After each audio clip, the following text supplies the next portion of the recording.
He's not even built the same as Jake. I would say Jake's a little bit faster than him. He has more power, but he's slower in distributing that power. And I feel like Anthony probably took him a little bit more serious just because he's actually a bigger heavyweight with power. And I feel like he did everything. Are you going to get anything out of that sparring that's going to help you in your fight? Maybe you are. Maybe I'm just completely diminishing Jake Paul's ability, but I'm struggling. I really am. Fair play to Jake Paul. I mean... And you're right, there's a bit of a conflict there because Joshua used to manage. Jake Paul's latest transformation has left fans stunned, unveiling a sharper, more powerful physique ahead of his highly anticipated showdown with Anthony Joshua. His body appears tighter and more defined, reflecting the results of intense conditioning and a dedicated, focused training camp. This new look signals that Jake is taking the fight more seriously than ever, building both strength and confidence as he prepares for the biggest challenge of his career.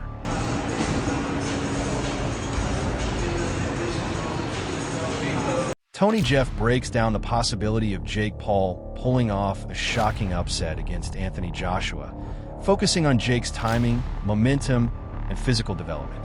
He notes that Jake has been the far more active fighter in recent years, consistently staying in training camps and stepping into the ring on a regular basis. That level of activity keeps a fighter sharp, confident, and fully in rhythm. By comparison, Anthony Joshua has gone through periods of inactivity, gaps that can slow a fighter's timing, reduce overall readiness, and make mid-fight adjustments more difficult once real pressure begins. Jeff also points to age as a factor. Jake is younger, fresher, and still on an upward trajectory, while Joshua is entering the later phase of his career. Another key element is Jake's physical transformation. Jeff emphasizes that Jake now looks like a fully committed athlete, stronger and better conditioned than in his early boxing years. When combined, youth, momentum, activity, and improved physique, Jeff believes these factors could give Jake a real, if unexpected, edge on fight night. On the other hand, looking at his box rec, he's had 6 fights since 2023, and one of them was against Mike Tyson. But we all seen what happened in that fight. Mike Tyson was well past his prime. Where Anthony Joshua, on the other hand, is, well, I'm not going to say he's coming into his prime because he had some great wins earlier on in his career before he lost to Usyk twice. And by the way, when he did lose to Usyk, the last one was a split decision. It was a pretty close fight. So now this fight is matched, and I just want to look at the tail of the tape. Now, looking at the age difference, we've got 28 years old compared to 36 years old. So I guess the advantage there goes a little bit towards Jake Paul. 28-year-old is better than a 36-year-old. But that being said, we've got talking about experience and everything else, what comes with being 36 years old at Anthony Joshua's level. And then, like I mentioned, the heavyweights kind of seem to prime a little bit older. Now, come down to the height and the weight. This is the big one. 6'1" versus 6'6". 200 pound versus 252 pound. We got a 252 pounder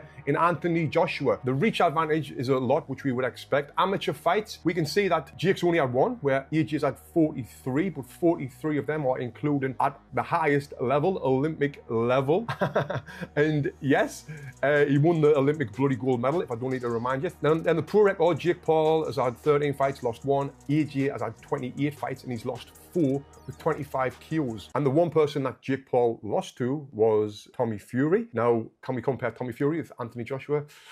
Not at all. It's like night and day. So now I'm going to talk about the rules of this fight, and I'll give you my prediction, which is going to shock a lot of people after this. So, what are the rules? The bout will take... Analysts have taken a closer look at Jake Paul's sparring sessions with heavyweights and broken down what each side gains from the experience. For the heavyweights, the biggest benefit is the substantial payday that comes with training a high-profile figure like Jake. These sessions also offer exposure and the opportunity to sharpen their skills in a controlled but demanding environment. For Jake, working with larger, stronger opponents demonstrates just how seriously he's taking the upcoming fight with Anthony Joshua. These rounds challenge his conditioning, timing, and durability at a level far beyond what he's used to. Experts say the intensity of this work shows Jake is fully committed and doing everything possible to prepare for the monumental test ahead. Yeah, I know they're getting a lot of money to be there, and it's easy work. But what is in that for Lawrence Okoli, Frank Sanchez, and Jared Anderson? Easy money. I don't know how much he'll be paying sparring partners. I assume to get those caliber of sparring partners in, it's got to be big money. Lawrence Okoli's got a fight coming up. If you're Joe Gallagher, you go spar Jake Paul. Is that going to help you? No, absolutely not. Are you going to get a bit of profile from it, perhaps? People are going to hear your name? Yeah. Does that help? I mean, we're going to spar with Kessler, and I got £500 or euros for the week. It was the hardest money I've ever earned in my life. How much did you learn from? Yeah, me, bundles. Yeah. What's Okoli learn? I don't get it. No. I do get it, the money. But when you got a fight coming up, I'm thinking, really? Are you going to get anything out of that sparring that's going to help you in your fight? Maybe you are. Maybe I'm just completely diminishing Jake Paul's ability, but I'm struggling. I really am. Fair play to Jake Paul. I mean... And you're right, there's a bit of a conflict there because Joshua used to manage him. Yeah, it was through 258, right? Yeah. But surely they're smashing him to pieces. Surely Jake's going, oh, what the fuck? This is fucking horrible. Every single one of those three fighters there could annihilate him in a round. Yeah, so are they not doing that? Tyrone Woodley offers a surprising analysis when comparing Jake Paul to Francis Ngannou. He says Jake is noticeably faster than Ngannou, and that speed could give him a real advantage, especially against a heavyweight like Anthony Joshua. Woodley adds that Jake's punches have more snap than people realize, even suggesting that Jake may generate slightly more power in certain shots than Ngannou simply because he delivers them quicker. That blend of speed and unexpected force leads Woodley to believe the Joshua fight will look nothing like Joshua's quick demolition of Ngannou. Instead of an early stoppage, Woodley predicts Jake will push the fight into the later rounds. He believes Jake's conditioning, mobility, and willingness to take risks will keep him upright longer than most expect. In Woodley's view, this matchup becomes a battle of endurance, technique, and pacing rather than a single explosive moment. He thinks Jake will force Joshua into a full strategic contest rather than allowing him to end the fight early. Woodley then breaks down the difference between preparing for Ngannou and preparing for Joshua. Ngannou fights with massive, committed power that creates obvious openings. Joshua, on the other hand, is structured, disciplined, and balanced. With Ngannou, the danger is immediate and overwhelming. With Joshua, the threat comes from his patience, experience, and ability to systematically break opponents down. This Jake Paul-Anthony Joshua fight, do you think Jake has lost his mind? You know him probably as well as anyone. I mean, Jake has been lost his mind. Like, what's new? Like, he lost his mind when he fought me. He lost his mind when he fought Anderson, when he fought Nate. He lost his mind when he wanted to fight professionally and switched off from amateur. It's really kind of been a theme. And I feel like the only person that hurt him ever was me. The only person that he lost to was somebody that actually boxed him, that actually took him serious, used the jab, moved around. And I feel like we've seen fights where Anthony didn't do that, and we've seen fights where he did. Depending on which version Anthony Joshua comes out, depends on if Jake has what we would call a chance. When you fighting, if you got knockout power, you got belief in yourself, you got some speed, agility to move around, you always have a chance. You know what I mean? We've seen crazier things happen. Francis Ngannou is a terrible comparison to this happened to Francis. He's not even built the same as Jake. I would say Jake's a little bit faster than him. He has more power, but he's slower in distributing that power. And I feel like Anthony probably took him a little bit more serious just because he's actually a bigger heavyweight with power. And I feel like he did everything to make sure Francis didn't even get a chance to use it. So I don't have to make a prediction because I'm fighting. I'm not commentating.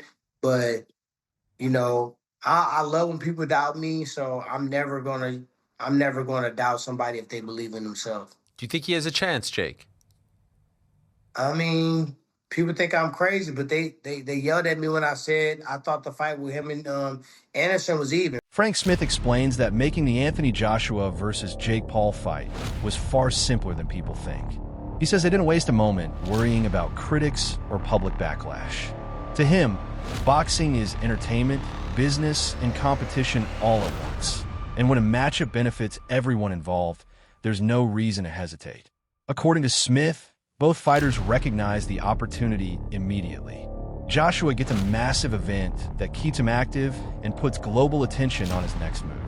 Jake gets the biggest challenge of his career, along with a major payday. Smith argues there's nothing wrong with making a fight that sparks genuine interest. Boxing grows when people talk, debate, and react. And this matchup delivers exactly that. For Smith, the decision was straightforward. Good for business, good for the fighters, and good for the market. He adds that boxing has always been driven by big personalities and bold matchups. Waiting around for perfect fights slows the sport down, while taking risks and embracing unexpected pairings pushes it forward. Smith believes both Joshua and Jake understood this completely. They saw a massive spotlight and a chance to create something memorable. He emphasizes that financial success doesn't cheapen a fight. If anything, it proves the public wants to see it. Up there, tens of millions, right? Tens of millions of pounds. Is your instant reaction, it's good for AJ, bad for Jake Paul, or do you think about the AJ legacy conversation at that moment as well? No, I think I've been in the sport so long where you see people, we live in a world now where you do something today and it's forgotten about tomorrow. Yeah. Right? And you've got to do what's best for you. Our job is to do the best for the clients we represent. Anthony Joshua has been with us since he was turned out at the Olympics 13 years ago. We've got a lifetime deal with him. Our job is to deliver for him. So when you get a phone call with that amount of money, you're sitting there going, where has this come? Thank God. So it's not, don't get me wrong, we will always look at the optics of things, but we're logical. We're not fans. We're sitting there going, there's going to be people who say this is a joke, but our job is to deliver for him. And that is a fight that delivers for him. So we're sitting there going, happy days, all day long, we'll take the money. And when you had your first conversation with Anthony about this fight, what was his take at that point? Was he initially hesitant or was he immediately, for that money and that guy, let's go? Immediately, yes, immediately. There was no hesitation. You've got to imagine, he's been in there with the best fighters in the heavyweight division over the last 10 years. He's never shied away from a challenge. It's not the person he is. So when you say, do you want to fight a former YouTuber Disney star for a load of money in America in 5 weeks' time, he's going, that's a touch, isn't it? Because as any athlete, when you're going in there against Alexander Usyk, you're going to have elements of doubt. You're going to have elements of, this is hard. Like, he's bloody good. Yeah. I would think, I'm not an athlete myself, but I would think that's what you go through. Whereas this one, it's just like, easy. I'd fight Jake Paul for a load of money. So he's obviously thinking, I'll do it. If I'm sitting there thinking, I think it's more competitive, me and Jake Paul, than Anthony Joshua and Jake Paul. So there was no ounce of, is this the right thing to do? It was all day long, thanks very much. And I want to talk to you about the art of negotiation, because I think that is one of your great talents. And I enjoyed watching the recent Matchroom documentary and just watching you kind of like, I just think you think very strategically, right, about when people are coming together. So when the phone call first comes in from Jake Paul's people and they say, this is the fight and this is the money and this is the location, what is a good negotiation in that instance for you? Like, did you manage to up the money hugely? Did you manage to get certain clauses or deals in place that you wanted? Yeah, always pushing to get more money or certain elements that work for you, and we did that in this instance. Boxing, though, as a business, is something that's so much led by ego, and that's the biggest downfall of people in boxing. Ego drives everything. Yeah. Whereas sometimes it's about, is this the best thing to do? Like we've been in places before where we're not promoting this show, for example. It's not on our broadcaster. We did a deal with DAZN to allow the fight to go ahead, who's Anthony's exclusive broadcast partner. And it was about, does this deal make sense? So when it came to the money, we pushed hard on the money. We pushed hard on all of the ancillary terms around it. What sort of things are ancillary terms? So whether it's flights, hotels, sponsors, all of the elements that come alongside it. Not so much in this fight, because officials, you could judge the fight because it's not going to go 8 rounds. Yeah. But normally it would be officials. Paulie Malignaggi is quick to question whether this fight will actually take place. He suggests the announcement might be more about generating buzz than confirming a genuine event. In his view, it's entirely possible that both camps made the announcement to ignite headlines, dominate social media, and spark global debate, only to quietly walk it back later once the publicity has served its purpose. Malignaggi points out that boxing has used these strategies before: tease a major matchup, let the hype explode, then let the idea fade before the fight ever materializes. His skepticism is rooted in patterns he's seen across the sport. Sudden announcements, vague details, dramatic marketing, and then nothing. Meanwhile, analysts on Boxing Scene consider the Joshua versus Jake Paul matchup one of the boldest moves of Jake's career. They acknowledge the ambition, but stress the danger. Stepping in against a seasoned heavyweight, someone who has spent years battling the best in the world, marks a level of risk far beyond anything attempted by an influencer-turned-fighter. The panel credits Jake's growth, discipline, and improved technique, but they emphasize that Joshua represents a completely different level of competition. An Olympic gold medalist, multiple-time world champion, and one of the most powerful punchers of the era is a threat Jake has never encountered before. My co-host at Pro Boxing made a good point today. He said, I don't see that fight happening. I think they just signed it just to make people talk. He goes, I think Jake's going to wind up pulling out or something. He goes, Joshua has a fight scheduled against the Glory heavyweight kickboxing champion on February 14th in boxing. I forgot the guy's name. He's a Dutch guy. This could be just a sparring session on the way there. He goes, but honestly, I don't see Jake actually doing it. This would be crazy. So you know what? I hope it's not a cock tease. I hope that it's not. Let's go if it's not what happens, because you're talking to me on the phone the other day. I can't see nothing else but a stoppage win for AJ.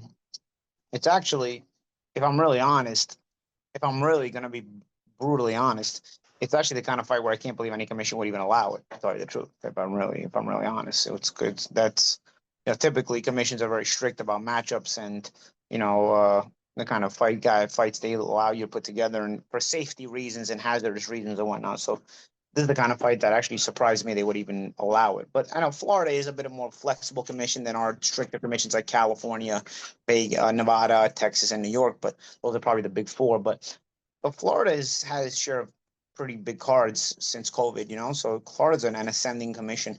And, the fact they allowed it is interesting. But you know what? It's something I got to think about. Will the fight actually go through? Because you can't see anything but a knockout. I was looking at the odds. I've actually already put in my AJ bets, and I've already on parlays, and I actually have two parlays that I've already cleaned up on. Wade reveals what he believes is Jake Paul's secret weapon in preparing for Anthony Joshua: consistent sparring with real heavyweights. According to Wade, Jake has been training with large, experienced fighters who closely mirror Joshua's physical profile: similar height, reach, power, and overall ring presence. This kind of work signals just how seriously Jake is taking the challenge ahead. Wade explains that Jake wants to feel heavyweight force, pressure, and intensity long before fight night, so nothing in the ring catches him off guard. And Jake isn't just sparring with a single big opponent. Instead, he cycles through multiple heavyweights, each bringing a different style. One applies constant pressure, another specializes in counterpunching, while others test him with sheer physical strength and bullying tactics. Joshua fight, if you're Jake Paul, who hasn't fought someone in the top 50. I know Tommy Fury is ranked in the top 50, but anyone that is a top 50 fighter, even in your weight class, let alone a top 10, top 5 heavyweight in Anthony Joshua, who was a 2-time heavyweight champion of the world. Can you get prepared for a guy like that if you brought in, let's just say, a deity, a freaking Zeus, Hercules, whoever, to prepare you? Could you do it? I don't think that Jake would have enough time, seeing as he's already undersized. He's not a real heavyweight, and this is Anthony fucking Joshua we're talking about. But I will say there were rumors going around that Jake was not taking this fight as seriously as he needed to. That Jake was dilly-dallying, flying to go see F1 in Miami after his press conference, and then going to see his girl all the way in the Netherlands if she's trying to qualify for, I think, the Olympics or something else. There was this post from his girlfriend. I don't know if, again, this was in the Netherlands or where it was at,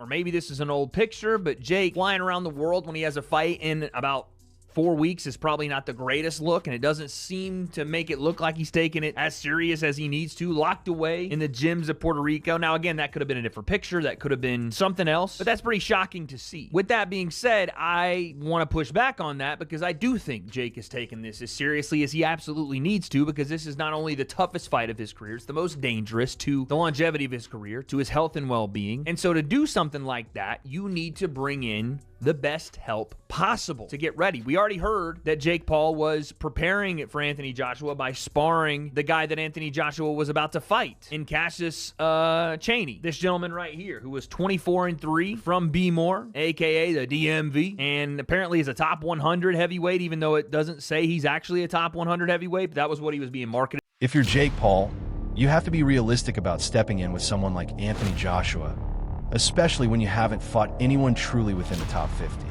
Yes, Tommy Fury is technically ranked there, but that's a very different level from facing a proven heavyweight like Joshua. Luke Thomas breaks the matchup down and makes it clear.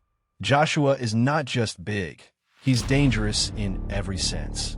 His size is only one part of the problem. The real threat comes from his experience, refined technique, and ability to systematically break opponents down. Thomas points out that Joshua controls distance expertly, disrupts rhythm, and applies pressure with precision. And while Jake Paul continues to improve, Joshua has spent years battling elite heavyweights who carry far more power, skill, and tactical depth. Thomas stresses that Jake must grasp the seriousness of this challenge. Joshua's strength isn't just physical, it's strategic. He's disciplined, patient, and fully capable of ending a fight with a single, perfectly timed combination. For that weight class, Anthony Joshua is a gigantic 6'6" heavyweight. Now, he is coming off of a devastating KO loss himself to another big heavyweight named Daniel Dubois. This was a big show.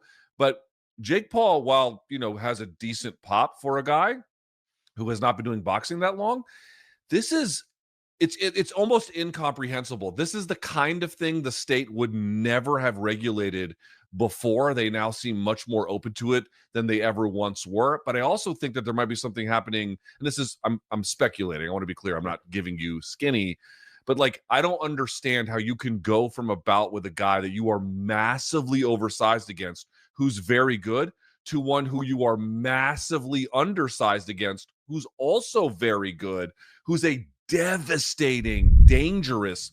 That's it for today's video. Stay tuned until next time.